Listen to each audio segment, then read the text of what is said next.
Good morning, good afternoon, good evening, whatever time you're working on math. Hello. Got my cool Mr. Eric Reed's headphones on here that he uses for gaming because I'm trying not to pick up Mickey Mouse Clubhouse. So we'll see if that worked out. It's on the TV right now. I just wanted to go over your assignment for today. So it's kind of similar to yesterday. You have an image here you need to look at, and these shapes are within each other for a reason. On the outside, you've got the quadrilateral, and then you've got the parallelogram, and then the rectangle, the rhombus, and then in each of those you have a square. So I've labeled all of those just to make things a little bit easier for you. Excuse me. And you're going to use this image to answer the questions. The first question: why are the rhombus and rectangle inside the parallelogram instead of outside of it? And if you haven't caught on to this yet, this whole thing is about the attributes of these shapes. Squares are rectangles because they have four right angles. Rhombuses are trapezoids because they have at least one set of parallel sides. You know, all of these things make the shapes what they are. So this is classifying, and this is the 5th grade standard. It's not enough to be able to say that's a rectangle. I know you know it's a rectangle, but why is it a rectangle? It's not enough to be able to say, oh, that's a trapezoid. Yes, but that's more like 3rd grade, right? You've learned that already. Now you need to be able to tell me why it's a trapezoid. So that's what we've been building to this week and a little bit last week. So why are the rhombus and rectangle inside the parallelogram? Well, what do rhombuses and rectangles have in common with parallelograms? That would be your answer to that. Why are there 2 squares? Why is the square inside the rhombus and inside the rectangle? What do they have in common that would make that true? If you added a trapezoid to the picture, where would it go?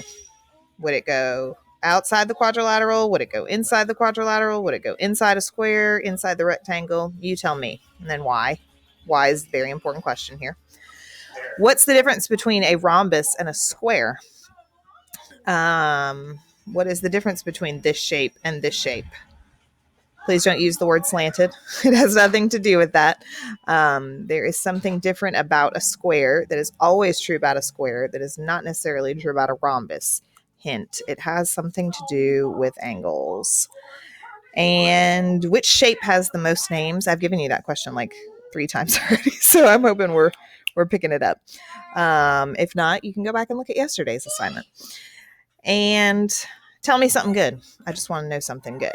Okay, so I want to show you what I want you to do next here.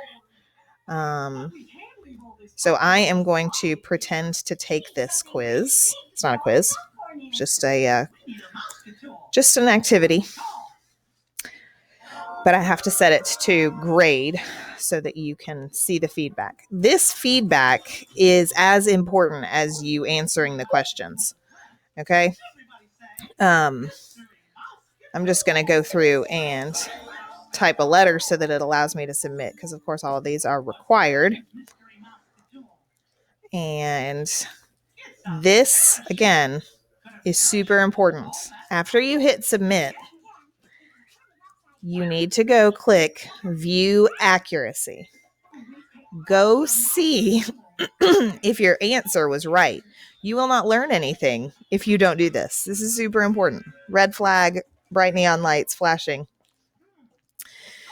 Because I've gone through and I've typed the feedback that tells you the answer. Now, I'm not going to let it stick around for very long, but I want you to be sure that you are going and viewing that accuracy and looking at the feedback. Okay. Super important. That's all I've got for you, and I hope you have a great Thursday.